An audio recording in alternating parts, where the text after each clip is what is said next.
हरि ओम तत्सत्। श्रीमते रामचंद्राय नमः। ओम परमहंसा स्वादित चरणकमल चिन्मकरंदाय भक्तजनमानस निवासाय श्रीरामचंद्राय। वागीसा यस्य वदने लक्ष्मीर्यस्य च वक्षसि यस्यास्ते हृदये संवित् तं नृसिंहमहं भजे। विश्वसर्ग विसर्गादि नवलक्षणलक्षितं श्रीकृष्णख्यं परं धामं जगद्धाम नमामि तत्।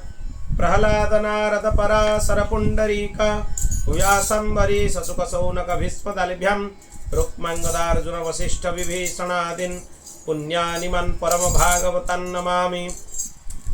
श्री सीतानाथ समारंभं श्रीरामानन्दार्य मध्यमम् अस्मदाचार्य पर्यन्तं वन्दे गुरुपरम्पराम्।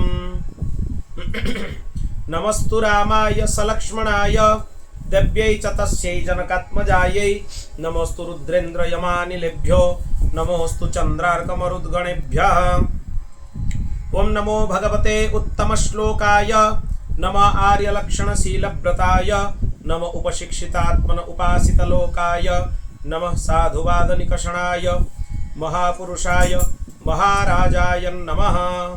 यस्यामलं नृपसदस्व यशोधुनापि गायन्त्यगग्नमृषयो दिग्भेन्द्रपट्टं तं नाकपालवसुपालकिरीटजुष्टं पादम्बुजं रघुपतिं शरणं प्रपद्ये। जन्माद्यस्य जतन्वयादितरतश्चार्थे स्वभिज्ञः स्वराट् तेने ब्रह्महृदाय आदिकवये मुह्यन्ति यत्सूरयः।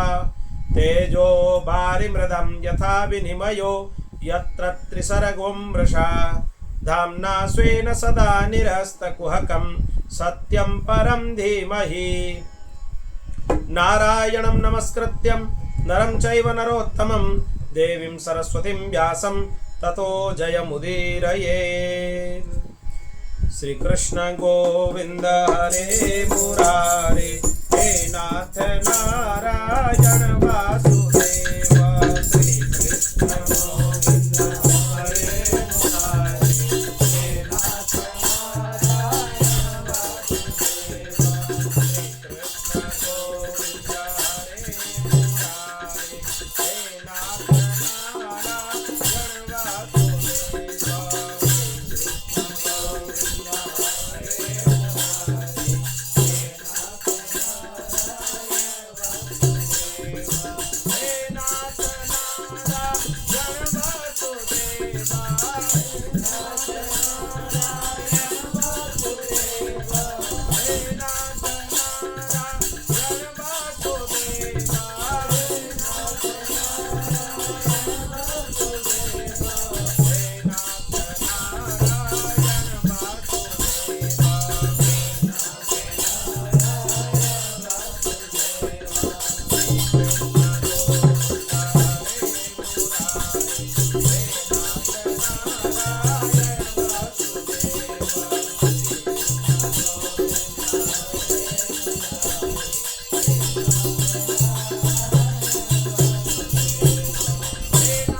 लक्ष्मी नारायण भगवान की श्री उमा महेश्वर भगवान की श्री पवन सुत हनुमान की जय। श्रीमद् जगत गुरु आद्य रामानंदाचार्य भगवान की जय। चंद्रकलावतार श्रीमद् स्वामी श्री अग्रदेवाचार्य जी महाराज की जय। श्रीमद् स्वामी श्री मलुक देवाचार्य जी महाराज की जय। श्री पहाड़ी बाबा जी महाराज की जय। श्री भक्तमाली जी महाराज की जय। श्री सद्गुरुदेव भगवान की जय।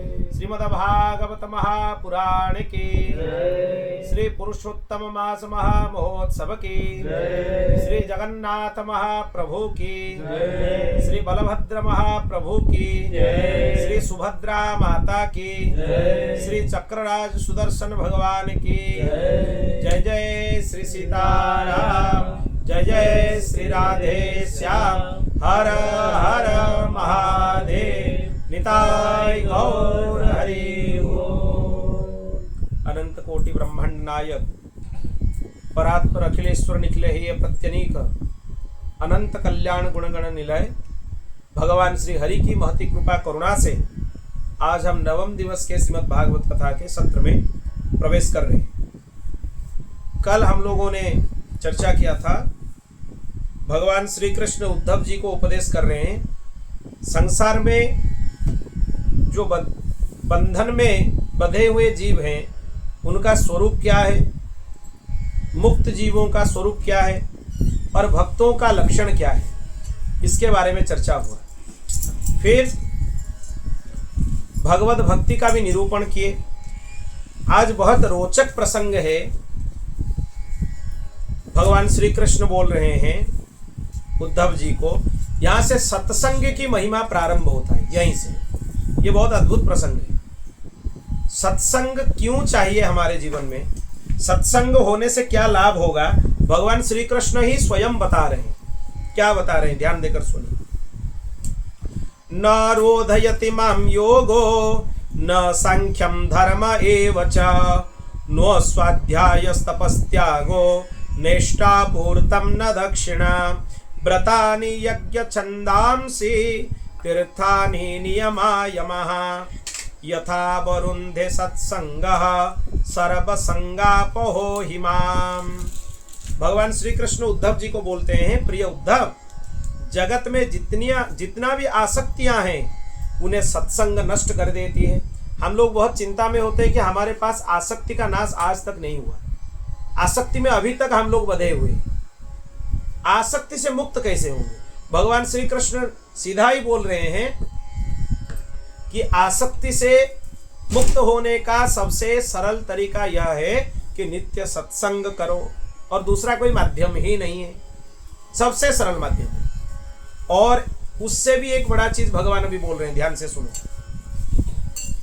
देखो उद्धव, ना तो योग में, ना सांख्य में, ना धर्म पालन में, ना स्वाध्याय में, ना तपस्या में, ना त्याग से, ना इष्टापूर्त से या दक्षिणा से, या तुम ऐसे भी बोल रहे हो व्रत यज्ञ वेद तीर्थ यम नियम, जितने भी साधन हैं सत्संग के समान मुझे कुछ भी प्रिय नहीं है।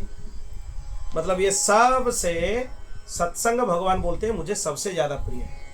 सबसे योग से प्रिय है, सांख्य से प्रिय है, स्वाध्याय से प्रिय है, धर्म पालन से प्रिय है, तपस्या से भी मुझे प्रिय है सत्संग। तपस्या बहुत कठिन है, तपस्या करना इतना सरल नहीं है।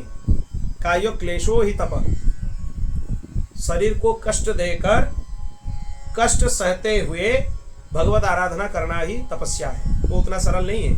वो भी भगवान को जितना प्रिय नहीं है, सत्संग भगवान को उससे ज्यादा प्रिय है। व्रत यज्ञ वेद तीर्थ यम नियम, ये कुछ भी भगवान को उतना प्रिय नहीं है जितना सत्संग प्रिय है। अब सत्संग का महिमा समझ लो। सत्संगे नहीं दैते या तु धाना मृगा खगा गंधर्वाप्सरसो नागा सिद्धाश्चारण गुह्यका। हे उद्धव, यह एक युग की नहीं सभी युगों की एक सी बात है। सत्संग के द्वारा ही दैत्य राक्षस पशु पक्षी गंधर्व अप्सरा नाग सिद्ध चारण गुह्यक विद्याधर सबको मेरी प्राप्ति सत्संग से ही हुआ है। आप बोलेंगे ध्रुव जी को फिर तपस्या से भगवान कैसे प्राप्त हुए? ध्रुव जी को तपस्या से भगवान नहीं प्राप्त हुए। ध्रुव जी को नारद जी के सत्संग के वजह से भगवान प्राप्त हुए। प्रहलाद जी को भगवान क्यों प्राप्त हुए? प्रहलाद जी को भी नारद जी के सत्संग के वजह से भगवान प्राप्त। कैसे? जब प्रहलाद मातृगर्भ में थे, कयाधु के गर्भ में प्रहलाद जी थे, तब नारद जी उनको अपने आश्रम में ले गए थे, क्योंकि इंद्र उनको ले जाने के लिए आया था। तब उनको लेकर अपने आश्रम में नारद जी कयाधु जी को भागवत धर्म का उपदेश करते, और कयाधु जी के गर्भ में रहे हुए प्रहलाद जी को वही उपदेश मिल जाता है। नारद जी के सत्संग के वजह से प्रहलाद जी को भगवत प्राप्ति हुई, नारद जी के सत्संग के वजह से ही ध्रुव जी को भगवत प्राप्ति हुई। ऐसा कौन है ये त्रिलोकी में जिसको बिना सत्संग के भगवान प्राप्त हुआ? बता नहीं सकते। उद्धव जी को स्वयं गोपियों के सत्संग के वजह से भगवान प्राप्त हुए। भगवान तो उनके मित्र थे, पर भगवत भाव उनके तरफ उतना पुष्ट नहीं हुआ था, प्रेम भगवान के तरफ उतना पुष्ट नहीं हुआ था जितना गोपियों के प्रवचन के बाद हुआ। स्वयं उद्धव जी प्रमाण है। भगवान अभी गिनाते हैं, देखो किस किस को मेरा प्राप्ति हुआ। बहवो मत्पदम प्राप्ता स्वाष्ट्रकायाधवादयः वृषपर्वावलिर्वाणो मयश्चाथ विभीषणः सुग्रीवो हनुमान् रक्षो गजगृध्रो वणिक्पथः व्याधः कुब्जा ब्रजे गोप्यो यज्ञपत्न्यस्तथा परे। भगवान अभी गिना दिए एक एक करके। इनको मेरी प्राप्ति सत्संग के वजह से हुआ है। वृत्रासुर को मेरी प्राप्ति सत्संग से हुआ, प्रहलाद जी को हुआ, देखो लिखा है यहाँ पे। वृषपर्वा जी को सत्संग से हुआ, बलि जी को सत्संग से हुआ, बाणासुर को, मय दानव को, विभीषण जी को, सुग्रीव को, हनुमान जी को, जाम्बवान जी को, गजेंद्र हाथी को, जटायु जी को, तुलाधर वैश्य को, धर्म व्याध को, कुब्जा को, ब्रज की गोपियों को और मथुरा के यज्ञ पत्नियों। यज्ञ पत्नियां कहाँ सत्संग करते थे? जब ब्रज की गोपियां दूध दही बेचने के लिए लेकर जाती थी, तब उनसे श्री कृष्ण के विषय में वो लोग चर्चा कर लेते, श्री कृष्ण क्या लीला कर रहे हैं। तो ब्रज गोपियों से यज्ञ पत्नियों को, ब्राह्मणों के पत्नियों को श्री कृष्ण की कथा सुनने के लिए मिलता था। इसीलिए यज्ञ में इतने बड़े बड़े अनुष्ठान करने वाले ब्राह्मणों को भगवान की प्राप्ति नहीं हुआ। वो बड़े बड़े अनुष्ठान करते रहे, भगवान नहीं आए, भगवान उनको प्राप्त नहीं हुए। पर जो उनके पत्नियां हैं, जो घर में हैं, घर का काम कर रही थी, दूसरा कुछ नहीं कर रही थी, कोई साधन नहीं, कोई भजन नहीं, कोई दूसरा काम नहीं कर रही, केवल गोपियों के साथ श्री कृष्ण के बारे में चर्चा करती थी और अपने मन ही मन श्री कृष्ण के पास समर्पित हो जाती थी। इसी से ही उनको श्री कृष्ण मिले। तो भगवान एक एक करके गिना दिए, सबको मेरे सत्संग के प्रभाव से ही मैं प्राप्त हुआ हूं। नाम भी एक एक करके गिना दिए। अब बोल रहे हैं भगवान, देखो, ते नाधीत श्रुति गणा नोपासीत महत्तमः अव्रता तप्त तपसः सत्संगान्मामुपागतः। इन लोगों ने ना तो वेदों का स्वाध्याय किया था और ना ही विधि पूर्वक महापुरुषों की उपासना की थी। इसी प्रकार उन्होंने कृच्छ्र चांद्रायण आदि व्रत और कोई तपस्या भी नहीं की थी। बस केवल सत्संग के प्रभाव से ये लोग मुझे प्राप्त हो गए। मतलब सत्संग को साधारण समझने वाले बहुत बड़े गलती कर रहे हैं, बहुत बड़ा गलती। क्यों? क्योंकि भगवान केवल सत्संग से प्राप्त होते हैं। ये स्वयं बोल रहे हैं, दूसरे किसी का वाणी नहीं है। भगवान स्वयं बोल रहे हैं। आप किसी के बारे में जानना चाहते हो तो उन्हीं को ही पूछना चाहिए ना, आप आपके बारे में बताइए, उनसे ज्यादा कोई बोल सकता है क्या? भगवान स्वयं बोल रहे हैं, मेरे प्राप्ति का एक ही मार्ग है सत्संग, सत्संग के अलावा दूसरा कोई मार्ग ही नहीं है। फिर बोल रहे हैं, केवले न ही भावे न गोप्यो गावो नगा मृगः यन्ये मूढ़धियो नागः सिद्धा मामीयुरंजसा। गोपियां, गायें, यमलार्जुन आदि वृक्ष, ब्रज के हरिण, आदि पशु, कालिय आदि नाग, ये साधन साध्य के संबंध में मूढ़ बुद्धि थे। इनका कोई ज्ञान नहीं था, ना तो इनको वेदांत का ज्ञान था, ना इनको व्याकरण का ज्ञान था, ना इनके शब्द वाणी में, शब्दकोश में बहुत ज्यादा लच्छेदार शब्द थे, कुछ नहीं था उनके पास। फिर भी ये केवल प्रेम पूर्ण भाव से, अनायास से मेरी प्राप्ति कर ली और कृतकृत्य हो गए। किसके वजह से? सत्संग के वजह से। इतना महिमा है सत्संग। उद्धव, यम न योगेन संशेन दान व्रत तपोध्वरैः व्याख्या स्वाध्याय संन्यासैः प्राप्नुयाद यत्नवानपि। भगवान क्या बोल रहे हैं, ध्यान से सुनो। भगवान बोल रहे हैं, देखो उद्धव, बड़े बड़े प्रयत्नशील साधक योग, सांख्य, दान, व्रत, तपस्या, यज्ञ, श्रुतियों की व्याख्या, स्वाध्याय, संन्यास, कोई साधनों से मुझे प्राप्त नहीं कर सकते, परंतु सत्संग के द्वारा मैं अत्यंत सुलभ हो जाता हूं, अत्यंत सुलभ हो जाता हूं। रामेण सार्धम मथुरां प्रणीते स्वाफल्किनामय्यनुरक्तचित्तः विगाढ़ भावेन न मे वियोगा तीव्राधयोन्यम ददृशुः सुखाय।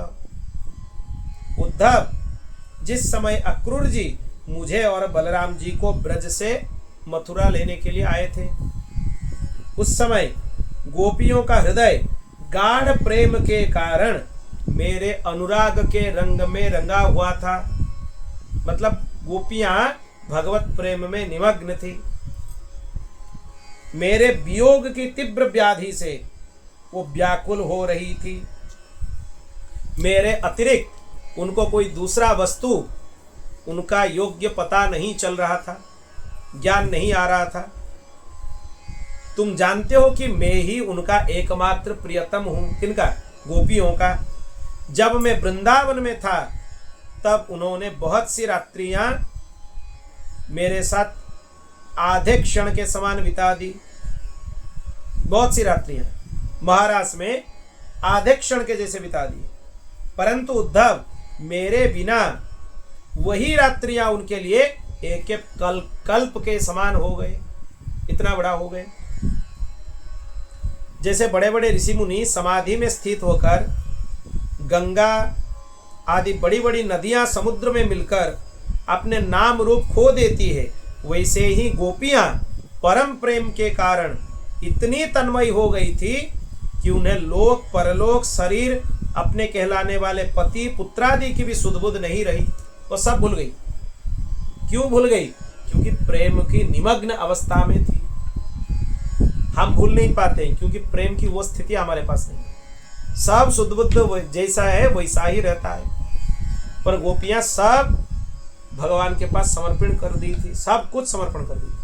जैसे नदियां समुद्र में मिल जाने से अपने स्वयं का अस्तित्व को खो देते हैं, उनका कोई अस्तित्व नहीं रहता है। वैसे ही गोपियां अपने आप को भगवान में न्योछावर कर दिए थे, उनका कोई स्वयं का अस्तित्व नहीं था। उद्धव, उन गोपियों ने वास्तविक मेरे स्वरूप को नहीं जानती थी, वो मुझे भगवान भी नहीं जानती थी, केवल अपने प्रियतम समझती थी और उसी से हमें प्राप्त करने की चिंता उनके मन में था।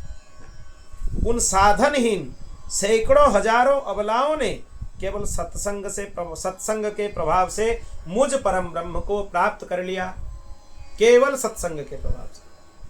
दूसरा साधन उनके लिए कुछ नहीं था। इसलिए उद्धव, तुम श्रुति, स्मृति, विधि, निषेध, प्रवृत्ति, निवृत्ति, सुनने योग्य तथा सुने हुए विषयों का भी परित्याग करके सर्वत्र मेरी भावना करते हुए समस्त प्राणियों में आत्मस्वरूप मुझ एकाकी भगवान को ही शरण संपूर्ण रूप से ग्रहण करो, क्योंकि मेरी शरण में आ जाने से तुम सर्वथा निर्भय हो जाओगे। भगवान यहाँ बोल दिए, ये भी चरम मंत्र जैसा ही है ये श्लोक। मामेकमेव शरणमात्मानं सर्वदेहिनां या हि सर्वात्म भावेन मया स्याह्य कुतो भयः, हम तुम्हें निर्भय कर देंगे। जैसे राम जी बोले हैं वाल्मीकि रामायण में, शक्रदेव प्रपन्नाय तवास्मीति च याचते अभयम सर्वभूतेभ्य ददाम्येतद् व्रतं मम। जो मेरे शरण में आकर शरणागत हो जाता है उसको मैं संसार से निर्भय कर देता हूँ। यहाँ पर श्री कृष्ण भगवान भी वही बोल रहे हैं। उद्धव जी अब प्रश्न कर रहे हैं भगवान को, प्रभु मैं तो आपका उपदेश सुन रहा हूँ, फिर भी मेरे मन में एक संदेह है। असल में उद्धव जी के मन में कोई संदेह नहीं है, ये प्रश्न हमारे लिए है, हम लोगों के लिए। क्या प्रश्न है, ध्यान देकर सुनिए। मुझे स्वधर्म का पालन करना चाहिए या सब कुछ छोड़कर आपकी शरण ग्रहण करनी चाहिए? मेरा मन इस दुविधा में लटक रहा है, आप इसका समाधान कीजिए। स्वधर्म का पालन ज्यादा श्रेयस्कर है या आपके शरणागत होकर सब कुछ छोड़ देना सबसे श्रेयस्कर है? ये दुविधा में मैं फंसा हुआ हूं, इसका समाधान कीजिए। भगवान बोल रहे हैं, प्रिय उद्धव, जिस परमात्मा का परोक्ष रूप से वर्णन किया जाता है वही प्रत्यक्ष है, वो हमारे इसी शरीर में है। कैसे हैं, ध्यान देकर सुनो। वो पहले अनाहत नाद स्वरूप परावाणी नाम के प्राण के साथ मूलाधार चक्र में प्रवेश करते हैं। मूलाधार चक्र की वाणी है परावाणी। उसके बाद वो मणिपुर चक्र नाभि तक आकर पश्यंती वाणी का स्वरूप धारण करते हैं, वही परब्रह्म परमात्मा। उसके बाद कंठ देश में आकर विशुद्ध चक्र में पहुंचकर वो मध्यमा वाणी के रूप में व्यक्त होते हैं। फिर क्रमशः वो धीरे धीरे मुख में आ जाते हैं और मुख में दीर्घादि मात्रा, उदात्त अनुदात्त स्वरित अनुस्वार आदि मात्रा, ककार आदि वर्ण रूप में वैखरी वाणी के रूप में प्रकट होते हैं। 4 वाणियां हैं हमारे शरीर से, 4 जगह से 4 तरह से शब्द निकलते हैं। मूलाधार चक्र से जो निकलता है उसको परावाणी बोलते हैं। फिर मणिपुर चक्र से जो निकलता है उसको पश्यंती बोलते हैं। कंठ चक्र से जो निकलता है उसको मध्यमा बोलते हैं। और मुख से जो निकल रहा है हम लोगों को सुनाई दे रहा है, इसको वैखरी बोलते हैं। भगवान मूलाधार चक्र से लेकर मुखमंडल से वाणी के रूप में प्रकट होने तक यात्रा करते रहते हैं हमारे इसी शरीर के अंदर। हम उनको पहचान नहीं पाते हैं। जैसे अग्नि आकाश में विद्युत के रूप से अव्यक्त रूप में स्थित है। अग्नि है आकाश में, क्योंकि आपको पता है जब बिजली गिरती है तो वहां से आग भी लग जाते हैं। आग नहीं है तो आग कैसे लगा? तो आग आकाश में है पर अव्यक्त है, दिखाई नहीं दे रहा है। काष्ठ में, लकड़ियों में आग है पर आग दिखाई नहीं देता है। कब प्रकट होता है? जब एक लकड़ी को दूसरे लकड़ी से हम क्या करेंगे, जोर से घिसेंगे, फिर उससे क्या प्रकट होगा? आग प्रकट होगा। यहाँ तक कि इतने बड़े बड़े अरण्यों को, जंगलों को जला देती है आग। यही लकड़ियों से घिसे हुए आग इतने बड़े बड़े जंगल को राख कर देती। तो लकड़ियों में भी काष्ठ मंथन करने से चिंगारी के रूप में प्रकट होती है। फिर आहुति देने पर यज्ञ कुंड में प्रचंड रूप धारण कर लेती है। वो दर्शन होता है सबको, ये दोनों जगह दर्शन नहीं होता है, पर यज्ञ कुंड में सबको दर्शन होता है, सुलभ है। वैसे ही शब्द ब्रह्म स्वरूप से भगवान क्रमशः परा में है, पश्यंती में है, मध्यमा में है और वैखरी में है। इन्हीं वाणियों के रूप में भगवान ही प्रकट होते हैं। हमें यह पता नहीं चलता है। हमें एक वाणी दिखाई दे रहा है, कौन सा? वैखरी। परा, पश्यंती और मध्यमा, इसका दर्शन नहीं हो रहा है। ये साधक इसका अनुभव कर सकते हैं। ये परावाक है। और एक चीज ध्यान से सुन ले, योग साधन से ये वाणियों को उत्पन्न करना उतना सरल नहीं है। केवल आप नाम जप करते हुए ही ये 4 वाणियों को प्रकट कर सकते हैं। निष्कामता से, निष्ठापूर्वक अगर आप भगवान नाम का आश्रय ले लेते हैं, परावाणी प्रकट हो जाएगी, पश्यंती प्रकट हो जाएगी, मध्यमा प्रकट हो जाएगी और वैखरी भी प्रकट हो जाएगी, केवल भगवान नाम के आश्रय से। इसी प्रकार उद्धव, बोलना, हाथों से काम करना, पैरों से चलना और अपने जननेंद्रिय गुदा से मलमूत्र का त्याग करना, सूंघना, चखना, देखना, छूना, सुनना, मन से संकल्प विकल्प करना, बुद्धि से समझना, अहंकार के द्वारा अभिमान करना, महतत्व के रूप में सबका ताना वाना बुनना, सत्व, रज और तमगुण के सारे विकार कहाँ तक कहूँ, कर्ता करण कर्म मेरी ही अभिव्यक्तियां हैं। खाली ये 4 वाणी भगवान की अभिव्यक्ति नहीं है, ये जितने काम हम गिना दिए एक एक करके, ये सब भगवान की अभिव्यक्तियां हैं। भगवान इतने विस्तार है, भगवान के अलावा कुछ है ही नहीं। सर्वम विष्णुमयम जगत, सब कुछ भगवान ही है। यह सबको जीवित करने वाला परमेश्वर ही ये त्रिगुणमय ब्रह्मांड कमल का कारण है। भगवान के अलावा कोई नहीं है।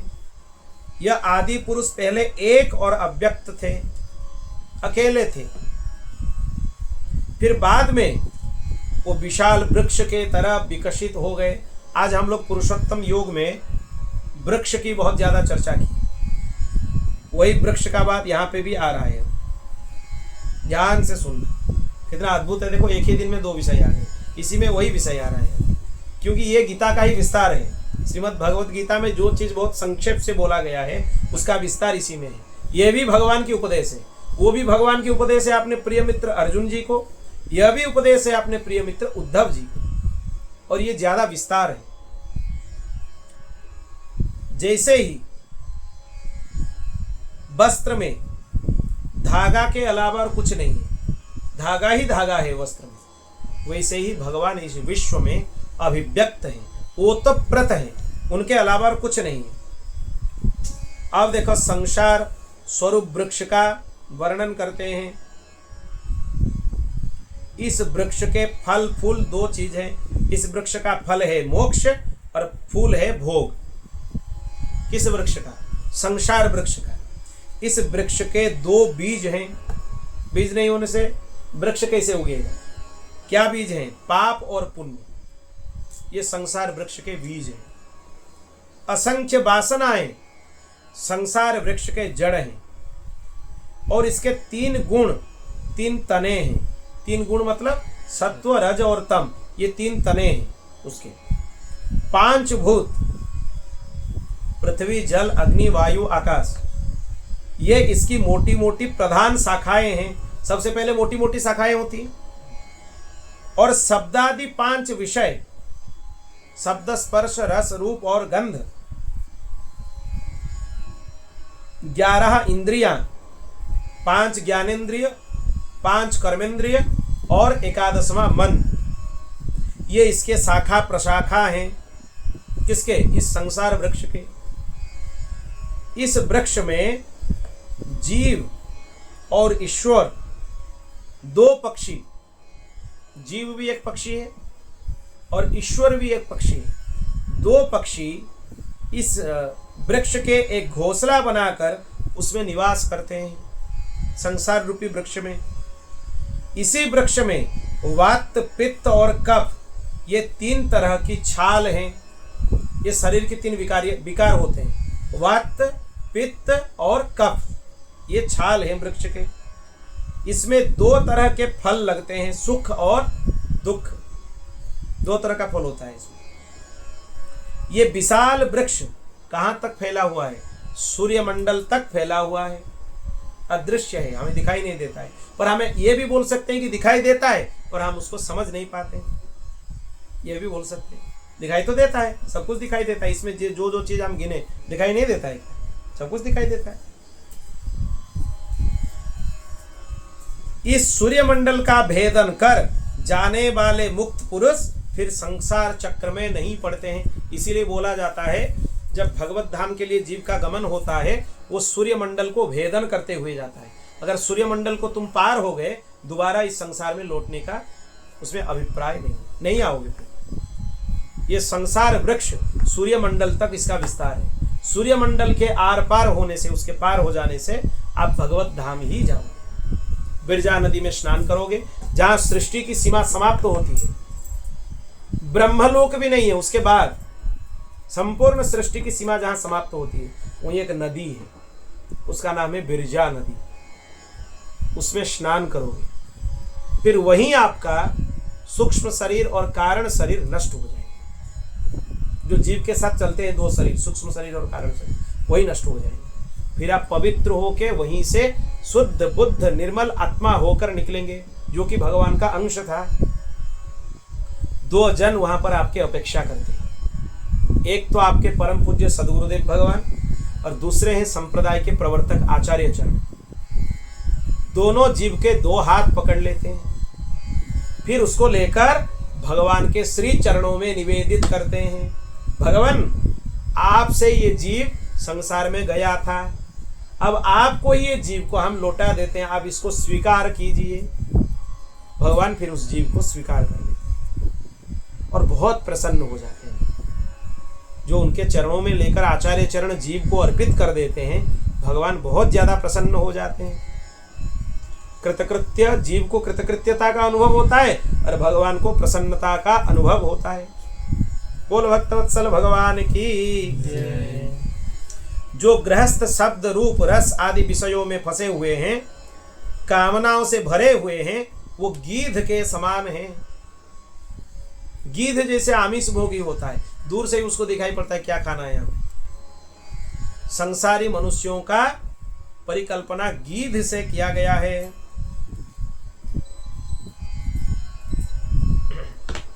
क्योंकि वो अनेक प्रकार के कर्म के बंधन से फंसे रहते हैं, इसीलिए वो गीध के समान है।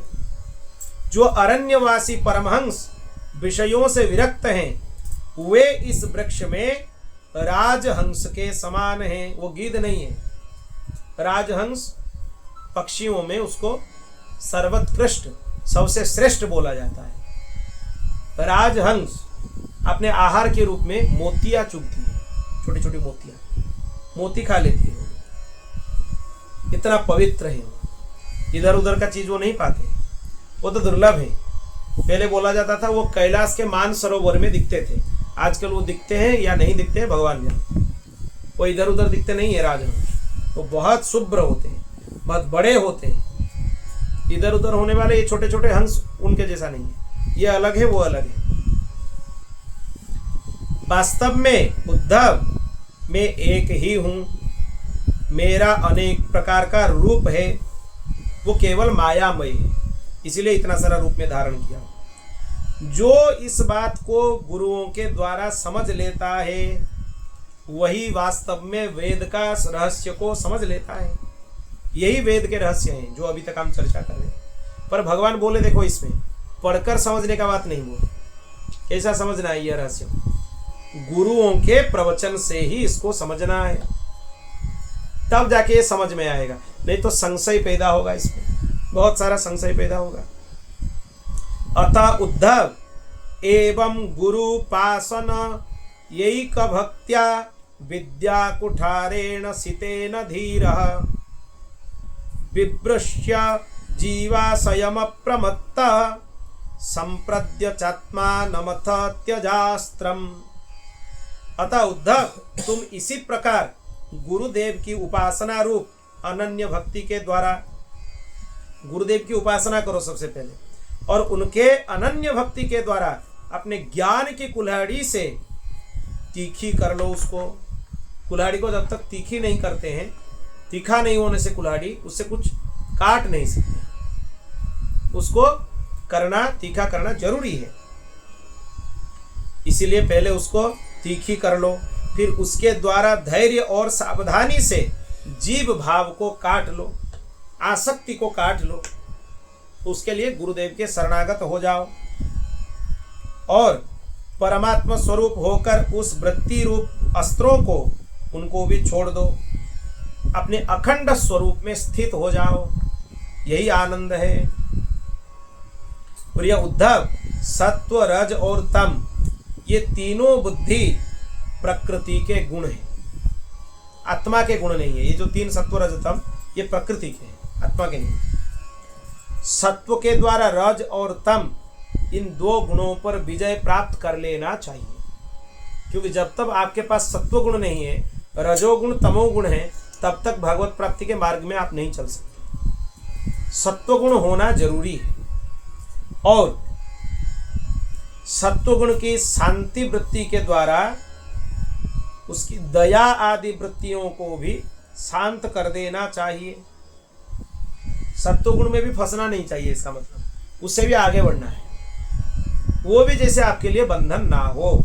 पहले तो रजोगुण तमोगुण की निवृत्ति सत्वगुण से करो, फिर सत्वगुण से भी शांत भाव से स्थित रहकर ये अहंकार मत करो कि हमने इतना पुण्य किया, इतना दान किया, उसको भूल जाओ। क्योंकि पुण्य भी बंधन है, जैसे पाप बंधन है पुण्य भी बंधन है, इसलिए उसका भाव को भी भूल जाओ। फिर भगवान के चरणों में सर्वोतोभावेन समर्पित हो जाओ। जब सत्वगुण की वृद्धि होती है तभी जीव को मेरे भक्ति स्वरूप स्वधर्म की प्राप्ति होती है। भक्ति किसको मिलता है? फिर जिसके अंदर सत्वगुण ज्यादा है। बिना सत्वगुण के भक्ति नहीं हो सकती। और सत्वगुण होने के लिए खाद्य पानीय जितना भी है वो सब कुछ सत्वगुण में ही होना चाहिए, सात्विक होना चाहिए, आहार सात्विक होना चाहिए। आगे भगवान बोलेंगे, 10 चीज गिनाएंगे भगवान एक एक करके। भगवान यहाँ पे कुछ नहीं छोड़े हैं। वो भगवान सोचे कि जो चीज भगवत गीता में छूट गया है थोड़ा बहुत, उसको यहाँ विस्तार से बोल, एक एक चीज को स्पष्ट किए। निरंतर सात्विक वस्तुओं का सेवन करने से सत्वगुण की वृद्धि होती है, तब मेरे भक्ति रूप स्वधर्म में प्रवृत्ति होने लगती है। अब रजोगुण तमोगुण में फंसे रहोगे तो भक्ति में निखार नहीं आएगा। जो आनंद भक्ति में मिलना चाहिए आपको, वो आनंद से आप वंचित रह जाओ। ये बहुत दुख का बात है, बहुत दुख की बात है। आप इतने साधन कर रहे हो फिर भी जो आनंद आपको मिलना चाहिए भक्ति में, वो तब तक नहीं मिल पाएगा जब तक सत्वगुण में आप अपने आप को स्थित नहीं करते हो। जब सत्वगुण में अपने आप को स्थित कर लिए तब आनंद का अनुभव करने लगोगे। जिस धर्म के पालन से सत्वगुण की वृद्धि हो वही श्रेष्ठ धर्म है। वो रजोगुण तमोगुण को नष्ट कर देता है। जब ये 2 गुण नष्ट हो जाते हैं तब अधर्म भी मिट जाता है, अधर्म भी रहता नहीं है। अब सुनो, 10 चीज भगवान गिना दी। शास्त्र, ये 10 चीज सात्विक होना चाहिए। शास्त्र सात्विक होना चाहिए। तामसिक राजसिक शास्त्र भी है जिसमें तमोगुण का वर्णन है, तमोगुण की उपासना का वर्णन है, वो तमोगुण का शास्त्र है। राजसिक शास्त्र भी है जिसमें राजसिक वृत्तियों से पूजन होता है, राजसिक गुण की वृद्धि होती है। वो शास्त्र का अध्ययन छोड़ दो, मत जाओ। दूसरा है जल। जल भी सात्विक होना चाहिए, शुद्ध होना चाहिए।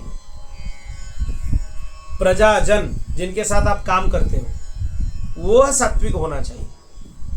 नहीं तो आप जिन लोगों से घिरे हुए हैं, अगर उनमें सत्वगुण की वृत्ति नहीं है फिर आपके लिए भी कठिन हो जाएगा। देश सात्विक होना चाहिए, मतलब आप जहां रुके हो वहां पे भी सात्विकता ज्यादा करना है। कितना हो गए? 4। शास्त्र, जल, प्रजाजन और 4 हो गया देश। देश मतलब स्थान। 5 हो गया समय। समय भी सात्विक होना चाहिए, सत्व गुणमय होना चाहिए। समय सात्विक है, इसका मतलब क्या है?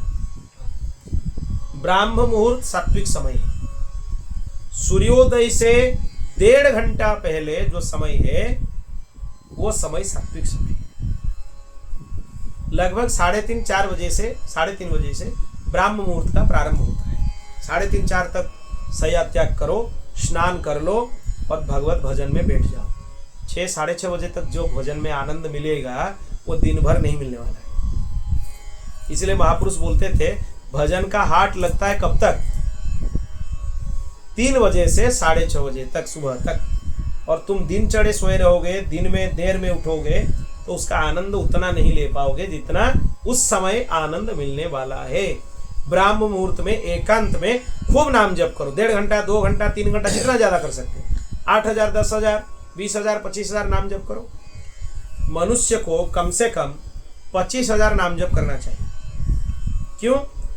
क्योंकि हमारा जो सांस चल रहा है वो दिन में 21,600 बार चलता है। कितना बार? 21,600। इसीलिए कितना कम से कम नाम जप करना चाहिए? 25,000 कम से कम करना चाहिए, उससे कम तो नहीं करना चाहिए। लोग भक्त तो इसे 1 लाख नाम जप करते हैं, ज़्यादा समय नहीं लगता है। 1 लाख नाम जप करने में 4 घंटा 4.5 घंटा में हो जाता है, और अभ्यास करने से और भी समय घटता है उसमें। पर समय का कोई उसमें यह नहीं है, आनंद लेते हुए, रस लेते हुए नाम जप वो सबसे ज़्यादा जरूरी है। संख्या का ज़्यादा महत्व इसमें नहीं है। महत्व इसका है कि तुम कितना निमग्न होकर भगवान नाम का स्वाद लेकर जाप कर रहे हो। जल्दी जल्दी से करने से उसमें उतना आनंद नहीं आता है जितना आराम से करने में आता है। आराम से करना चाहिए।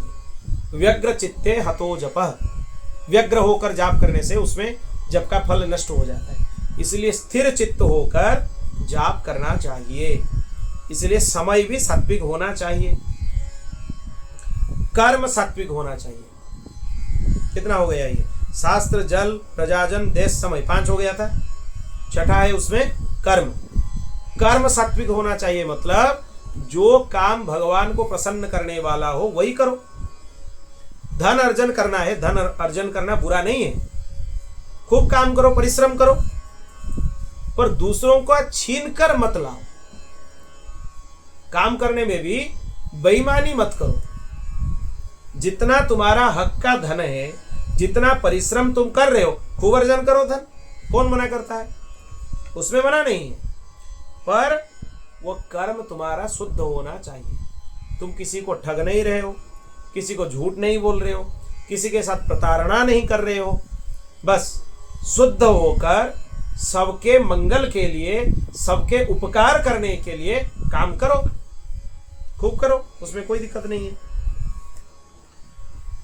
जन्म भी सात्विक होना चाहिए। इसको तो देखो हम लोग सुधार नहीं सकते। हाँ, एक काम कर सकते, इसका समाधान है। जब भगवत दीक्षा प्राप्त होता है तब तुम्हारा दूसरा जन्म माना जाता है, वो द्वितीय जन्म हो गया। पहले अभी तुम माता पिता से जन्म लिए हो, वो बिंदु सृष्टि है। पर जब गुरुदेव दक्षिण कर्ण में भगवान मंत्र का, भगवान नाम का उपदेश करते हैं, तब आपका नाद सृष्टि हुआ, नाद जन्म हुआ। आप गुरु परंपरा से जुड़ गए, इसलिए वो आपका दूसरा जन्म माना जाता है। अब इसमें इसी का ही आधान कर लो, इसी को यहाँ पे पकड़ लो कि जन्म भी सात्विक होना चाहिए, ध्यान भी सात्विक होना चाहिए। भगवान नाम का जाप कर रहे हो, भगवत स्वरूप का ही ध्यान करो, भगवान के अलावा और कोई ध्यान का विषय ही नहीं। इतने सुंदर हैं, इतने सुंदर हैं, उनके चरण कमल से लेकर मस्तक तक और मस्तक से लेकर चरण कमल तक देखते ही रहो। जब तक आंख बंद करके ये करने का अभ्यास नहीं हुआ है, उनके एक सुंदर पटचित्र अपने सामने रखें। जब उपासना कर रहे हो, नाम जप कर रहे हो, ध्यान कर रहे हो, अपने सामने एक सुंदर पटचित्र रख लो ठाकुर जी का, उसी को दर्शन करके करो, वहीं से आनंद लो। या गुरुदेव का रख लो, सबसे सरल है गुरुदेव का उपासना। गुरुदेव में ही भगवत भाव करके उन्हीं का ही ध्यान कर लो, वो सबसे सरल है। उनका ध्यान तो आंख बंद कर भी हो जाएगा, क्योंकि उनको तुम देख रहे हो प्रत्यक्ष। फिर गुरुदेव का सबसे उत्कृष्ट तो यही है, युगल सरकार का ध्यान भी कर रहे हो तो उनका परोक्ष भाव से नहीं करना चाहिए। उनका अनुभव ऐसे करो कि गुरुदेव के गोद में युगल सरकार बैठे हुए हैं, वो तो सबसे उत्कृष्ट ध्यान है, उससे बड़ा कुछ नहीं हो सकता। मतलब भगवान के पास भी जाना है तो गुरुदेव से आज्ञा लेकर उनके माध्यम से ही जाना है। आपको मानसी करना है, मानसी का पद्धति पता है किसी को? मानसी सेवा कैसे किया जाता है? सबसे पहले आप अपने मानसी में ध्यान करो कि हम अपने गुरुदेव के कुटिया में जाकर पहुंच गए। गुरुदेव के चरण संवाहन करते हुए उनको नींद से उठाए। गुरुदेव उठ गए, फिर उनकी चरण सेवा किए, फिर गुरुदेव अपने नित्य कर्म में प्रवृत्त हो गए, स्नान आदि कर्म से वो पवित्र हो गए। फिर आप अपने ध्यान से ही गुरुदेव को दिव्य वस्त्र धारण कराओ। जो वस्त्र गुरुदेव को प्रिय है, जो धारण करते हैं वो, उनको धारण कराओ, खूब श्रृंगार करो, तुलसी माला पहनाओ और ध्यान करो गुरुदेव तिलक कर रहे हैं, स्वरूप कर रहे हैं। तुलसी पुष्प की माला उनको प्रदान करो, चरण वंदना करो, धूप दीप आदि अर्पित करो, फिर साष्टांग दंडवत प्रणाम करो। फिर गुरुदेव के साथ उनकी आज्ञा लेते हुए उनके गुरुदेव जो हमारे परम गुरुदेव हैं उनके पास जाओ। उसी पद्धति से उनको फिर निद्रा से जगाओ, उनकी सेवा करो। उनको जो उनकी जो सेवा कर रहे हो अपने गुरुदेव के साथ कर रहे हो, क्योंकि गुरुदेव उनके शिष्य हैं। तो गुरुदेव की आज्ञा से गुरुदेव अधिकार दिए कि अब आप हमारे परम गुरुदेव का सेवा कर सकते हैं, तो कर रहे हो उसमें। फिर परम गुरुदेव भी प्रस्तुत हो गए, सेवानिवृत्त हो गए। फिर सब मिलकर आगे एक एक करके ऐसे ही आद्य आचार्य चरण तक जाओ। अगर मधुर भाव की उपासना है, सहचरी भाव की उपासना है, तो वहां पर आप अग्रदेवाचार्य जी के पास जाओ, क्योंकि सीताराम जी की मधुर उपासना में वही अधिकार देते हैं। अगर श्री राधा कृष्ण की मधुर उपासना है, सहचरी भाव की उपासना है, तो ललिता जी के कुटीर में जाओ, उनको उठाओ। वही श्री हरिदास जी हैं, उनको उठाओ, उनकी सेवा करो।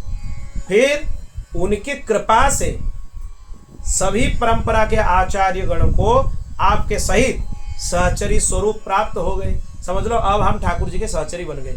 अब ये शरीर में पुरुष भाव स्त्री भाव कुछ नहीं है, हम ठाकुर जी के सहचरी हैं। क्योंकि सहचरी भाव से नहीं आओगे तो महल में प्रवेश नहीं है, दूसरे किसी भी भाव में महल में प्रवेश नहीं है। आप सखा बन जाओ, मित्र बन जाओ, कुछ भी बन जाओ, बिना सहचरी भाव के दिव्य महल में, प्रिया प्रीतम के महल में आपका प्रवेश नहीं है। तो जो आचार्य चरण हैं, अग्रदेवाचार्य जी हैं या ललिता स्वरूपी हरिदास जी हैं, जो भी आपके संप्रदाय के आचार्य चरण हैं, वो आपको सहचरी स्वरूप प्रदान किए, सब सहचरी बन गए।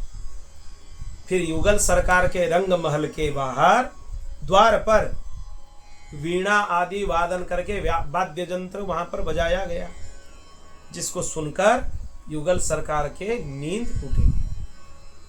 फिर गलवैया देते हुए युगल सरकार अपने बिस्तर के ऊपर विराजित रहेंगे। उनको अभी भी थोड़ा थोड़ा नींद है, अभी नींद पूरा छूटा नहीं है ठाकुर जी का। उस स्वरूप में ही जितना समय रुक सको उस रस का पान कर लो। कितने सुंदर है ठाकुर जी, कितने सुंदर है श्री जी। श्री जी ठाकुर जी के आश्रय में है, कभी कभी ठाकुर जी श्री जी के आश्रय में है। ये स्वरूप में सब कुछ न्योछावर है। अब धीरे धीरे आचार्य चरण ठाकुर जी की चरण संभावना करने लगे। कभी कभी वो आपको भी बुलाएंगे, आओ आप भी करो, तो आपको वही अधिकार देंगे, आप करो खूब सेवा अपने मन से। तब ठाकुर जी धीरे धीरे उठेंगे, उनको पकड़कर एक सिंहासन में लेकर बिठाना है, आचमन आदि कराना है, फिर कुल्ला कराना है ठाकुर जी को। ठाकुर जी थोड़ा वहां पर मंगल भोग आरोगेंगे। हमारे ठाकुर जी पहले भोग आरोगते हैं, फिर दूसरा काम बाद में करते हैं। फल आदि जो मधुर वस्तु हैं उनको खूब सुंदर से भोग धराओ, अच्छा अच्छा फल सुवर्ण पात्र में। ठाकुर जी भोग ग्रहण किए, थोड़ा जलपान किए। वो अत्यंत सुंदर शीतल जल है। अगर तुम सीताराम जी की उपासना कर रहे हो तो सरयू जी का जल है, अगर श्री श्यामा श्याम की उपासना कर रहे हो तो यमुना जी का जल है। किसी भी भाव से ध्यान कर लो। फिर ठाकुर जी दांतुन कुंज में गए, वहां जाकर उनका वस्त्र बदल दिया गया, जो रात का वस्त्र था। ठाकुर जी स्नान वाले वस्त्र में आ गए और दांतुन करने लगे। सखी सहचरी स्वरूप में सब लोग कराने लगे उनको। दांतुन किए, कुल्ला कराए ठाकुर जी को। फिर ठाकुर जी को स्नान कुंज में पदार्पण कराए। सभी सहचरी स्वरूप चारों तरफ हैं, और उसी में ही ठाकुर जी को दिव्य सुरभि गोमाता कामधेनु गाय के दूध से उनको नहलाओ, क्योंकि मानसी में तो कोई दुर्लभ नहीं है, सब प्राप्त है उसमें। स्वर्ण पात्र में कामधेनु भगवती की दिव्य दुग्ध से भगवान को स्नान कराओ, फिर जल से स्नान कराओ, फिर दही से, घी से, मधु से और शर्करा से ठाकुर जी को स्नान कराओ। दिव्य फलों के रस से स्नान कराओ, दिव्य केसर युक्त चंदन जल से स्नान कराओ, सुंदर उबटन लगा के ठाकुर जी को स्नान कराओ, पर रगड़ना नहीं, क्योंकि ठाकुर जी के श्रीअंग बहुत सुकोमल है, अत्यंत कोमल है। सुंदर से ठाकुर जी को स्नान कराओ स्नान कुंज में। खूब यमुना जी का जल लाओ, खूब सरयू जी का जल लाओ। फिर ठाकुर जी का श्रीअंगों को सुंदर मखमल कपड़े से पोंछ लो, आराम से, घिसकर पूछना नहीं, क्योंकि ठाकुर जी का शरीर बहुत कोमल है। फिर ठाकुर जी को दिव्य वस्त्र पहनाओ, उनके श्रीअंग में पहले थोड़ा इत्र मालिश कर दो। इत्र ऋतु ऋतु के हिसाब से होना चाहिए। ग्रीष्म काल में ग्रीष्म काल का इत्र होना चाहिए, शीतकाल में शीतकाल का इत्र होना चाहिए, वर्षा काल में वर्षा काल का इत्र होना चाहिए। ऋतु अनुसार उनको इत्र का मालिश करो उनके श्रीअंग में। और इत्र मालिश करते हुए इस उंगली का उपयोग नहीं करना, इसमें ज्यादा भारा लगता है ठाकुर जी को। इसलिए ठाकुर जी के श्रीअंग में कभी भी ये उंगली का प्रयोग मत करना, इसमें बहुत ज्यादा दबाव आता है ठाकुर जी के ऊपर। इसलिए प्रेम भाव से यह बोला जाता है कि ये 4 उंगलियों से ही उनका मालिश करना चाहिए, ज्यादा जोर नहीं देना चाहिए, जो उनका क्योंकि उनका श्रीअंग बहुत सुकोमल है। फिर ठाकुर जी को सुंदर वस्त्र पहनाओ, पीताम्बरी पहनाओ, या जो वार है उसी वार के हिसाब से उसी रंग का वस्त्र पहनाओ। सुंदर उत्तरीय धारण कराओ ठाकुर जी को। फिर अलंकार धारण कराओ, स्वर्ण के, मोतियों के, हीरे के जड़े हुए सुंदर सुंदर आभूषण उनके कटी भाग में, कटिसूत्र आदि। ठाकुर जी के चरण कमल में नूपुर धारण कराओ, मुद्रिका धारण कराओ, सुंदर कुंडल धारण कराओ। फिर उनके केश संवाहन करके उनको सुंदर किरीट मुकुट पहना दो। अगर वंशीधारी हैं तो मयूर मुकुट पहनाओ। फिर ठाकुर जी को सुंदर माला धारण कराओ, दिव्य मालाएं, पद्म की सुंदर सुंदर मालाएं धारण कराओ, पारिजात पुष्प की मालाएं धारण कराओ। जितना अच्छा अच्छा पुष्प तुम्हें पता है सब धारण कराओ ठाकुर जी को। चंपा का, वेला का, मोगरा का, सभी सुंदर सुंदर पुष्पों की माला धारण कराओ, उससे श्रृंगार कराओ ठाकुर जी को।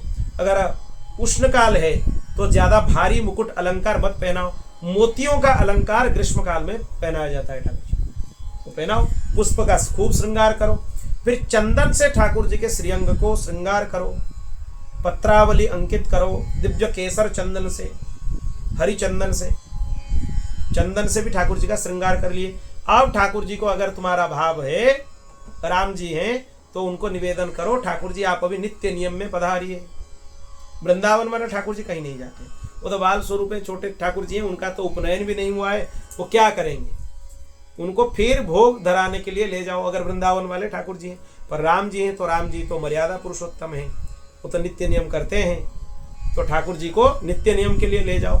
ठाकुर जी को स्फटिक शिवलिंग बहुत ज्यादा प्रिय है राम जी को, इसलिए राम जी को ध्यान करो कि वो शिव जी का अभिषेक कर रहे हैं स्फटिक लिंग में, दिव्य मणि लिंग है। फिर ठाकुर जी अपने नित्य नियम किए, अग्निहोत्र किए, वो कर रहे हो तो वो उतना ये नहीं है कि करना है, नित्य नियम कराना है तो ठीक है, नहीं कराना है तो वो भी ठीक है, क्योंकि मधुर भाव की उपासना है, वही सब कुछ है। वो क्या करेंगे फिर ठाकुर जी को प्रसाद पाने के लिए कुंज में पधराओ, ठाकुर जी को बिठाओ, आचमन कुल्ला कराओ, ठाकुर जी बैठिए, प्रिया जी बैठिए, उनको सुंदर भोग प्रदान करो, जो सुंदर पकवान बने हैं उनको खिलाओ, प्रेम से खिलाओ। कभी कभी यह दृश्य आ रहा है, ठाकुर जी श्री जी को खिलाते हैं, कभी कभी श्री जी ठाकुर जी को खिलाती है। यह दृश्य का ध्यान में रुक जाओ, जितना देर तक रस ले सकते हो ले लो। फिर ठाकुर जी प्रसाद आरोग लिए, भोग ग्रहण कर लिए, कुल्ला कराओ, उनको सुंदर पान वीड़ी पधराओ उनके पास। वो पान में भी श्री जी को पहले ठाकुर जी खिलाते हैं, फिर उस पान को बोलते हैं ठाकुर जी इसका रस अब ज्यादा हो गया, फिर वही पान को ठाकुर जी आरोग लेते हैं, थोड़ा श्री जी को पवाते हैं, फिर उससे थोड़ी भाग अपने मुख में डाल लेते हैं। फिर कभी किसी भक्त के ऊपर ज्यादा सहचरियों के ऊपर प्रसन्न होते हैं तो वहां से थोड़ा निकालकर उसको भी दे देते हैं, ले जाओ। फिर कोई सहचरी स्वरूप में उनके पास पीकदानी लेकर खड़ी है कि ठाकुर जी इसमें जो वीड़ी है, पान है, उसको प्रसाद पाने के बाद यही डालेंगे। फिर ठाकुर जी को आचमन कराओ, अभी ठाकुर जी को थोड़ा वन विहार करने के लिए ले जाओ, सुंदर से वन विहार कराओ, घुमाओ, थोड़ा कई लताओं के बीच में उनको बिठाओ, उनके झूलन कराओ, वहीं पे कुछ भी भाव है करा सकते हैं उसमें। फिर ठाकुर जी अगर राम जी हैं थोड़ा वो दरबार में जाएंगे, अगर तुम्हारे मधुर स्वरूप में नहीं लेते हो तो भी कोई बात नहीं, अगर लेना है तो ले जाओ दरबार में। ठाकुर जी जाते हैं, थोड़ा श्रमित होकर आते हैं वन विहार से, उनको कुछ शरबत वगैरह थोड़ा पिला दो, अगर ज्यादा श्रमित है तो वस्त्र बदल दो, दोबारा श्रृंगार करो। फिर ठाकुर जी अपने राज सिंहासन पर विराजित होंगे, श्री जी वाम भाग में विराजित हैं। फिर दरबार का काम उनका हो गया, फिर रंग महल में कनक भवन में ठाकुर जी आ गए, या रंग महल में ठाकुर जी आ गए। अब ठाकुर जी राजभोग आरोगे, दोपहर का भोग, सुंदर चावल दाल साग, जितना पक्वान्न बना सकते हो, 56 भोग हो, जितना हो, ठाकुर जी को खूब प्यार से पवाओ। फिर आचमन कराओ ठाकुर जी को, बीड़ी पवाओ। अब ठाकुर जी थोड़ा दोपहर में विश्राम करेंगे। जब ठाकुर जी विश्राम कर रहे हैं, उनको पंखा से उनके पास सेवा करते रहो, चामर से सेवा करते रहो ठाकुर जी को। ठाकुर जी थोड़ा शयन किए। फिर दोपहर के बाद अपराह्न काल में ठाकुर जी का उत्थापन होगा। उत्थापन होने से थोड़ा कुछ मधुर वस्तु उनको भोग में फिर धराओ, शरबत वगैरह पिलाओ। गर्मी का दिन है तो खूब आमरस पिलाओ ठाकुर जी को। अब ठाकुर जी नौका विहार के लिए जाएंगे ग्रीष्मकालीन, क्योंकि दोपहर के बाद अपराह्न काल में ही ठाकुर जी नौका विहार करते हैं। सरयू जी में कराओ, चाहे यमुना जी में कराओ, कहीं कराओ, ठाकुर जी को नौका विहार कराओ। सुंदर नौका विहार से ठाकुर जी गीला भी हो जाते हैं, क्योंकि खूब क्रीड़ा करते हैं ठाकुर जी। सरयू जी में भी गीला होने के बाद श्रमित हो जाते हैं। फिर ठाकुर जी को लेकर वस्त्र बदलकर उनका श्रृंगार करके उनको कुछ थोड़ा पवा दो, प्रसाद, दिव्य आरती करो। जितना बार प्रसाद पवाओगे उतना बार आरती करो ठाकुर जी, सुंदर आरती करो। ग्रीष्म काल है तो थोड़ा दूर से करो, क्योंकि ग्रीष्म काल में गर्मी के कारण ठाकुर जी इतने कोमल हैं, उनको लग जाएगा, उसमें आग का जो झोंका है वो लग जाएगा, इसलिए दूर से थोड़ा आरती करो। नहीं तो अगर ज्यादा गर्मी है तो पुष्प से आरती करो, दीप से करना थोड़ी उसमें बाध्यता है। वृंदावन में राधा रमन लाल जी को ग्रीष्म काल में दीप से आरती उनका नहीं किया जाता है, पुष्प से किया जाता है। इतने कोमल सुकोमल है, इतने छोटे से नन्हे से ठाकुर जी हैं राधा रमन लाल। वो सालिग्राम जी से प्रकट हुए हैं। ये जो वैशाख पूर्णिमा गया, उसके पहले वाले दिन नृसिंह चतुर्दशी के दिन गोपाल भट्ट गोस्वामी रात को रोते ही रहे कि देखो जहां जहां ठाकुर जी का श्री विग्रह है वहां उनको कितना पोशाक धराते हैं, श्रृंगार कराते हैं, पर हमारा यह सौभाग्य नहीं है, क्योंकि हमारे पास गोल मटोल सालग्राम जी हैं। सालग्राम जी को क्या श्रृंगार कराएंगे, क्या धराएंगे? वो रोते रहे, रात भर रोते रहे। फिर स्नान के लिए चले गए। जब स्नान से आए, उनके जो सालग्राम जी थे, गोल गोल थे, वो सालग्राम जी ही राधा रमण जी बन गए। वो आकर खोल के देखे तो हाय, ये राधा रमण जी बन गए। सालग्राम जी से ही राधा रमण जी प्रकट हुए हैं। वो इतने विलक्षण है उनका श्री विग्रह। उनके मुखमंडल में गले से यहाँ कमर तक, फिर कमर से चरण तक 3 भाग में भगवान के 3 स्वरूप हैं। गोविंद देव जी हैं, गोपीनाथ जी हैं, और कौन है? दामोदर जी। 3 स्वरूप हैं एक साथ राधा रमन लाल के श्रीअंग में। और कभी कभी राधा रमन लाल के सुंदर दांत भी दिखते हैं। इतने सुकोमल ठाकुर जी तो कहीं नहीं होंगे। और यहाँ तक आचार्य बताते हैं, वृंदावन में आप राधा रमन लाल के दर्शन कर लिए, फिर आप सोचते हो कि हम श्री कृष्ण को नहीं देखे हैं, तो आपसे मूढ़ कोई नहीं, वो प्रत्यक्ष श्री कृष्ण है। आप वृंदावन में राधा वल्लभ लाल जी का दर्शन कर लिए, आप सोच रहे हो कि हम लाल जी का दर्शन नहीं किए, दूसरा कुछ देखेंगे, तो आप अपराध कर रहे हो। वो प्रत्यक्ष श्री कृष्ण है। आप बांके बिहारी जी का दर्शन कर लेते हो और सोचते हो कि हम श्री कृष्ण को नहीं देखे हैं, वो अपराध है। आप कनक भवन बिहारी जी का दर्शन कर लेते हो कनक भवन में, और सोचते हो कि हम राम जी का दर्शन नहीं किए हैं, दूसरा कोई राम जी है उनको देखेंगे, अपराध कर रहे हैं। वो प्रत्यक्ष है, प्रत्यक्ष है। वो बहुत सारे भक्तों के साथ बहुत लीला किए हैं, और 100 प्रकट ठाकुर जी हैं, सब 100 प्रकट है। राधा रमन लाल जी भी 100 प्रकट है, बांके बिहारी लाल जी भी निधिवन राजू से प्रकट हुए थे, और राधा वल्लभ लाल जी वो तो शिव जी के सेव्य ठाकुर जी हैं। शिव जी से ही हित हरिवंश महाप्रभु को प्राप्त हुए थे। बाद में शिव जी से एक ब्राह्मण को प्राप्त हुए थे, फिर वो ब्राह्मण से दहेज के रूप में राधा वल्लभ लाल जी श्री हित हरिवंश महाप्रभु जी को प्राप्त हुए। इतने अद्भुत हैं। द्वारिकाधीश भगवान को देख लिया और समझते हो श्री कृष्ण को नहीं देखे, तो क्या देखे? आपको पता है मीरा जी अपना शरीर त्याग नहीं की है, वो द्वारिकाधीश के श्री विग्रह में ही लीन हो गई। अब भी वो द्वारिकाधीश का श्री विग्रह है जिसमें मीरा जी समा गई, श्री विग्रह में ही समा गई। प्रेम इतना हो गया। चैतन्य महाप्रभु जगन्नाथ जी के श्री विग्रह में ही समा गए, यहीं पुरी में, जगन्नाथपुरी में। चैतन्य महाप्रभु कीर्तन करते हुए सब लोग देख रहे हैं, आश्चर्य हो गए सब लोग। और दौड़ कर गए और जगन्नाथ जी में ही समा गए। एक दो उदाहरण नहीं है, बहुत सारे ऐसे प्राचीन श्री विग्रहों में जितने भक्त हैं वो वहां पर ही समा गए। बहुत सारे विट्ठल भगवान के भी हैं पंढरपुर में, वहां भी बहुत सारे भक्त समाये हैं ठाकुर जी के श्री विग्रह में, बहुत सारे हैं।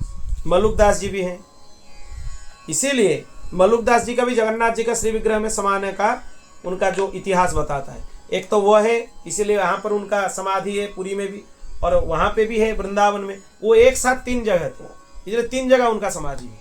वृंदावन मलुक पीठ में है, जगन्नाथपुरी में है और कोई दूसरा स्थान में भी है, 3 जगह में। फिर ठाकुर जी संध्या आरती उनका कर लिए, श्रृंगार संध्या श्रृंगार का आरती। फिर ठाकुर जी को ज्यादा देर दर्शन नहीं कराना है, ठाकुर जी को थोड़ा कुछ झूला में झूलाना हो, कुछ करना हो, उनके साथ चंदन का श्रृंगार ज्यादा करना हो, गर्मी का दिन है, करो, उस सेवा करो। फिर ठाकुर जी को जल्दी रात्रि का भोग पवाकर उनको सुला दो। ठाकुर जी श्रमित हो जाते हैं, थोड़ा बैठने से श्रमित हो जाते हैं, इसलिए बल्लभ कुल में यह परंपरा है, वो ज्यादा ठाकुर जी को बिठाते नहीं है, किसी को दिखाते भी नहीं, उनके ठाकुर जी सोते ही रहते हैं, भोग पाते हैं फिर सो जाते हैं।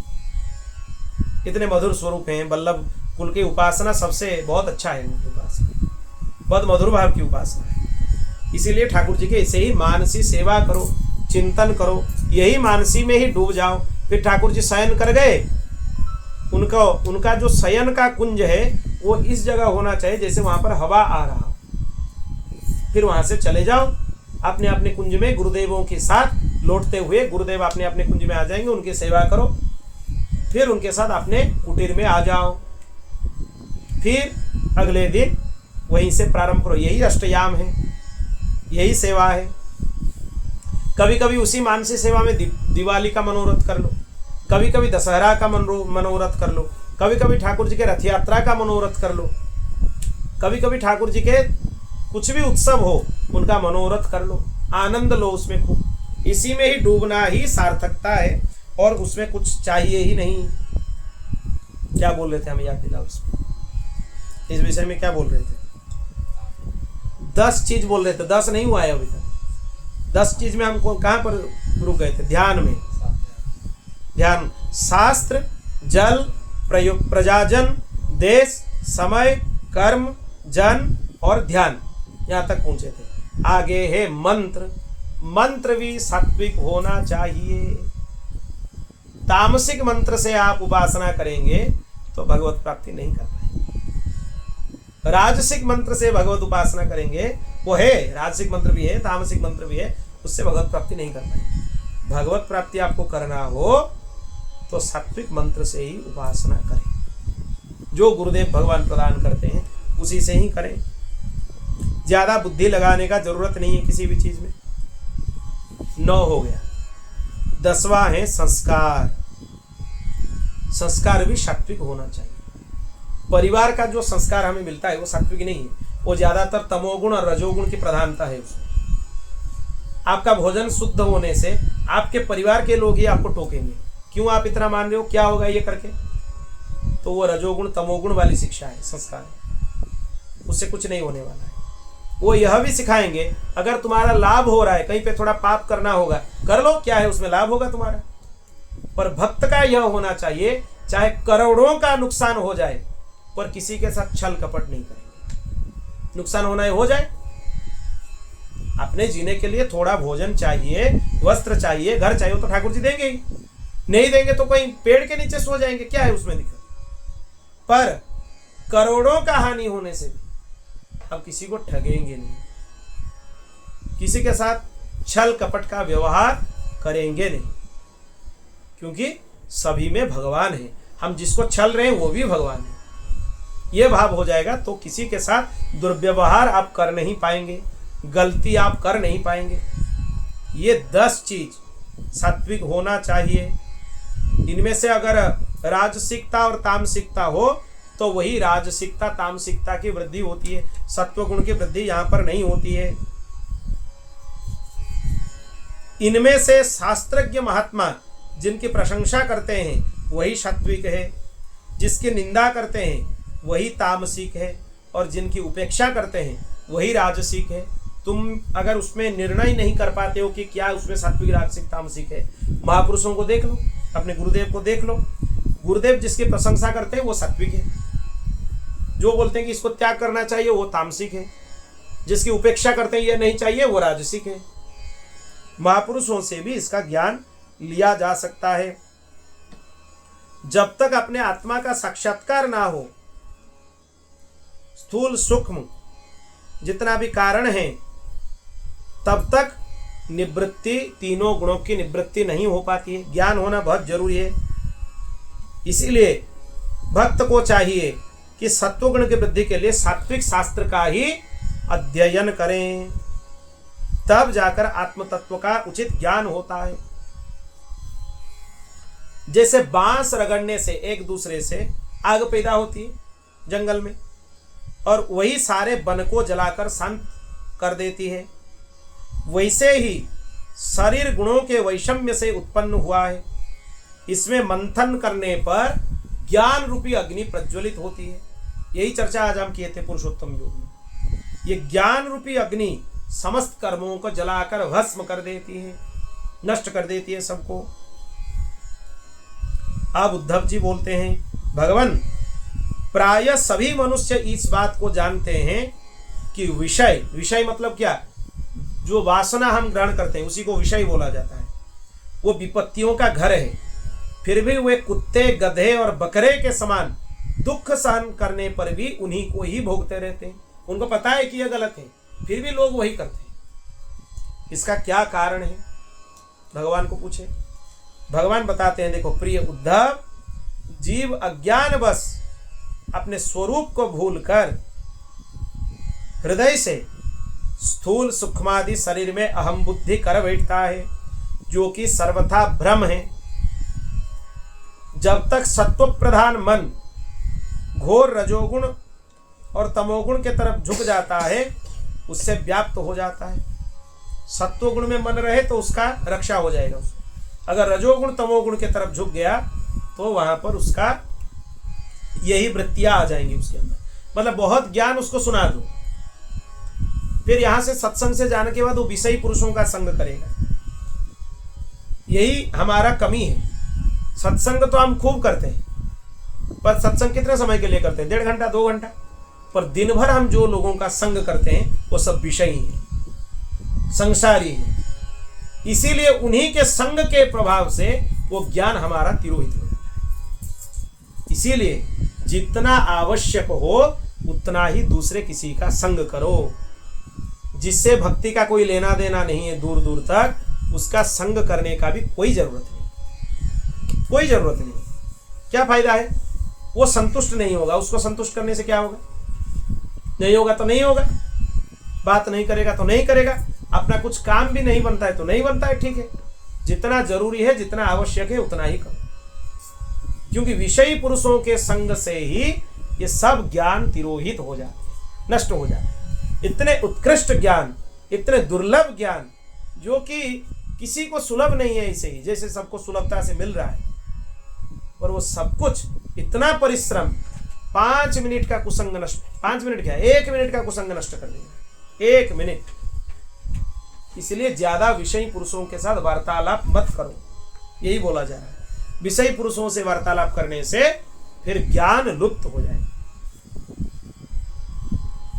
ये रजोगुण में बंधना क्या है, संकल्प विकल्प में बंधना रजोगुण में बंधना है। विषय चिंतन करना, दुर्बुद्धि के कारण काम में फंसना, यह तमोगुण है। इसी से ही लोग फंस जाते हैं।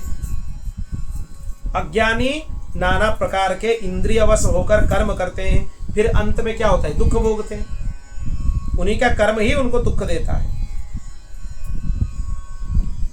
यद्यपि कभी कभी रजोगुण तमोगुण से भी उनका चित्त विक्षिप्त होता है, तब भी विषयी पुरुषों के संग से वही वो दोबारा जाकर आकर्षित हो जाते हैं। साधक को चाहिए क्या करना चाहिए, अभी देखो, आसन और प्राणवायु पर विजय प्राप्त कर अपनी शक्ति और समय के अनुसार बड़ी सावधानता से धीरे धीरे मुझ में अपना मन लगावे। इसी प्रकार अभ्यास करते समय अपनी असफलता देखकर तनिक भी उवे नहीं, बल्कि उत्साह से उसमें जुड़ जाए। आसन में जब तक जिस अवस्था में ज्यादा देर तक बैठ सकते हो वही आसन है। स्थिरम सुखम आसनम योग सूत्र में लिखा गया है। जिस अवस्था में ज्यादा देर तक बैठ सकते हो आराम से वही आसन। एक आसन बिछाओ, बैठ जाओ उसमें आराम से। फिर धीरे धीरे धीरे धीरे प्राण वायु को नियंत्रित करो। धीरे धीरे लंबा सांस लो, फिर लंबा उसको छोड़ो, धीरे धीरे उसको नियंत्रित करो। फिर जो मानसिक स्वरूप का आज हम आपको बताए, आप जाप करते हुए भी इसका ध्यान कर सकते हो। हाँ, कभी कभी तन्मयता इसमें इतने ज्यादा हो जाती है, जाप रुक जाती है, फिर इतना ज्यादा तन्मयता हो जाती है, वही सार्थकता है। खूब समय दो, 1 घंटा हो, 1.5 घंटा हो, जितना समय लगे, मानसिक सेवा में डूब जाओ। भोर में उठकर कर लो जल्दी, कोई बात नहीं, पर एकांत स्थान में करो। ये मानसिक सेवा करते हुए ऐसे नहीं होना चाहिए कि तुम कर रहे हो, कोई दूसरा अगर बुला रहा है, बात कर रहे हो, किसी के साथ प्रपंच कर रहे हो, ऐसे नहीं होना चाहिए। ये एकांत में होना चाहिए, तब जाके इसमें रस आएगा, मजा आएगी इसमें। आप तन्मय हो जाओगे, कभी डूब जाओगे उसमें, इतना निमग्न हो जाओगे कि निकलने का मन ही नहीं होगा। तन्मयता से उपासना करो आसन में बैठकर। और कभी कभी असफल भी हो जाओगे, भगवान बोलते हैं, तो उसमें डरने का जरूरत नहीं है, उबने का जरूरत नहीं है। ये सोचो कि हम उस मार्ग पर ठीक से चल रहे हैं, इसलिए असफलता अभी पहले आ रहा है, फिर बाद में यह सफलता भी हमें देखने के लिए मिलेगी। हरि गुरु संतों की कृपा से सफलता जरूर आएगी, यही समझना चाहिए। प्रिय उद्धव, मेरे शिष्य सनकादि परमर्षियों ने योग का यही स्वरूप बताया कि साधक अपने मन को सब ओर से खींचकर विराट आदि में नहीं, साक्षात मुझ में ही पूर्ण रूप से लगा दें। यही योग है, यही योग है। भगवान के साथ अपने मन को जोड़ दो, सब तरह से ले आओ, सभी तरह से, फिर भगवान के साथ उसको जोड़ दो। भगवान बोले मेरे शिष्यों ने, मतलब सनकादिकों को अपने शिष्य बताए भगवान। क्यों बताए? क्योंकि भगवान उनके गुरुदेव हैं। भगवान कब गुरुदेव हुए उनके? कब हुए गुरुदेव? एक बार सनकादि ब्रह्मा जी को जाकर प्रश्न कर रहे थे। ब्रह्मा जी सब प्रश्न के उत्तर देने में समर्थ हैं, इसमें कोई संदेह नहीं, पर भगवान का इतना प्रबल माया हुआ कि ब्रह्मा जी उनका उत्तर नहीं दे पाए। फिर ब्रह्मा जी ठाकुर जी का स्मरण किए। वहीं पर ठाकुर जी हंस स्वरूप धारण करके प्रकट हो गए। हंस अवतार जो 24 अवतारों में है, यही हंसावतार है। फिर ठाकुर जी हंसावतार में ब्रह्मा जी और सनकादिकों को वहां पर ज्ञान प्रदान किए। जो आज भी हंस तीर्थ हैं प्रयागराज में, वो अभी मुक्त होने के लिए बहुत ज्यादा आंदोलन कर रहे हैं संत लोग। वही हंस तीर्थ में भगवान हंस सनक सनंदन सनातन सनत कुमार जी को दिव्य उपदेश किए, ज्ञान उपदेश किए। उसको हंस उपाख्यान बोला जाता है। वो यहीं से प्रारंभ होता है, हंस उपाख्यान, जो कि कल के सत्र में हम चर्चा करेंगे।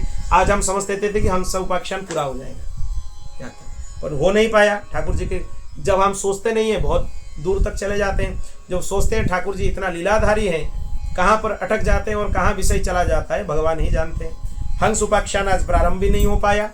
कल हंस उपाख्यान में हंस भगवान सनकादिकों को क्या उपदेश करते हैं, उसका चर्चा यहीं से प्रारंभ करेंगे। बोल भक्त वत्सल भगवान की, शरणागत वत्सल भगवान की। हरि शरणम हरि शरणम हरि शरणम हरि शरणम।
पूर्णात् पूर्णमुदच्यते पूर्णस्य पूर्णमादाय पूर्णमेवावशिष्यते। हरिः ओम शांति शांति शांति। श्री कृष्णार्पणमस्तु।